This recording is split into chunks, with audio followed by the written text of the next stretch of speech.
Assalamualaikum warahmatullahi wabarakatuh. Waalaikumsalam warahmatullahi wabarakatuh. Baik, jadi kan kita kan mau belajar nih. Sebelum kita belajar, alangkah baiknya kita membaca doa terlebih dahulu supaya doa yang kita pelajari bermanfaat dan juga diridhoi oleh Allah SWT. Coba Nadi, dipimpin doanya. Berdoa dimulai. Bismillahirrahmanirrahim. Alhamdulillahi rabbil alamin.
Sebelum kita belajar, coba cek dulu di bawah meja mungkin ada sampah-sampah yang dipersilakan mohon dibersihkan. Bajunya tolong dirapikan ya. Baik Bapak. Oke. Ya, ada aman. Aman. Tidak ada sampah kan? Ya. Oke. Baik, Bapak akan lakukan absesi ya terlebih dahulu. Rizka Kaidul Nadi, Haribo. Sabuka, Pak. Bintang Nadi, Nuratul Balkis, Aida Mafira, Farid Mahardika, Sarah Kustiani, Nabila, dan Nafisah Hani. Muzakir, mana dia? Demam apa? Dikoiza atau demam tinggi?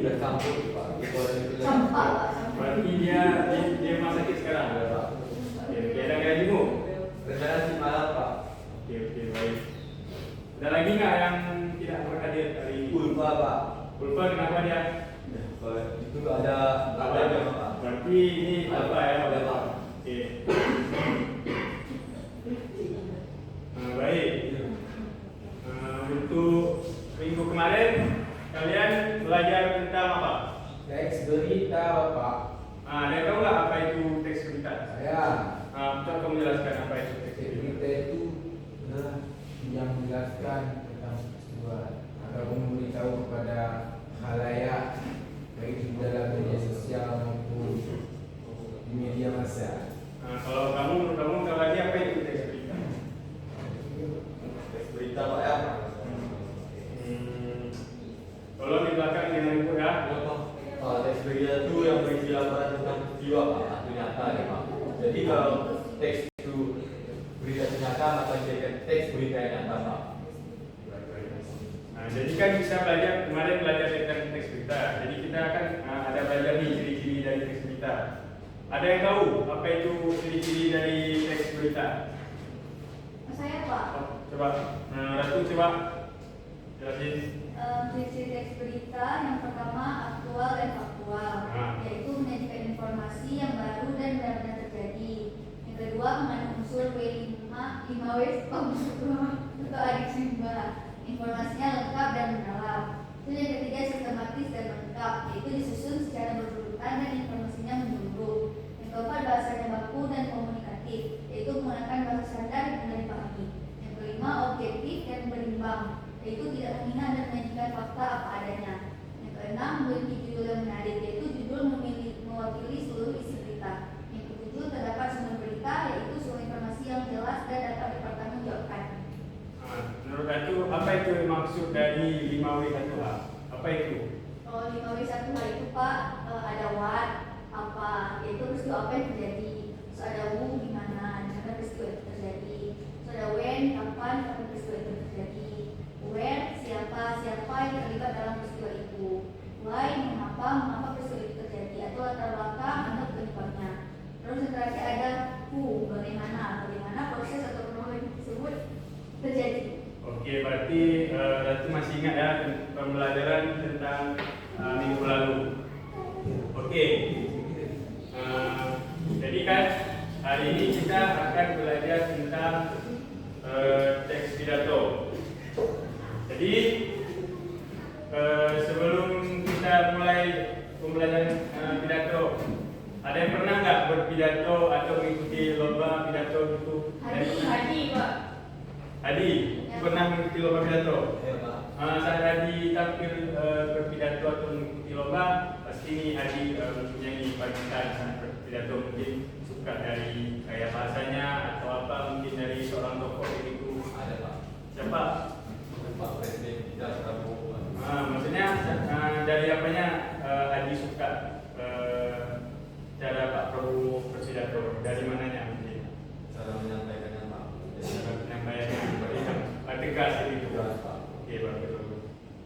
Oke, sekarang hari ini kita akan belajar tentang teks pidato. Kan kita bisa mulai belajar dari pengertiannya, struktur, jenis-jenis, hingga metode-metode dalam menyampaikan pidato. Baik, kita simpulkan dulu sama-sama supaya kita tidak lupa apa tadi yang kita bahas. Jadi teks pidato tadi apa? Sebuah gagasan, pikiran, atau informasi yang akan disampaikan secara lisan dan penyampaian. Apa saja tujuan dari pidato?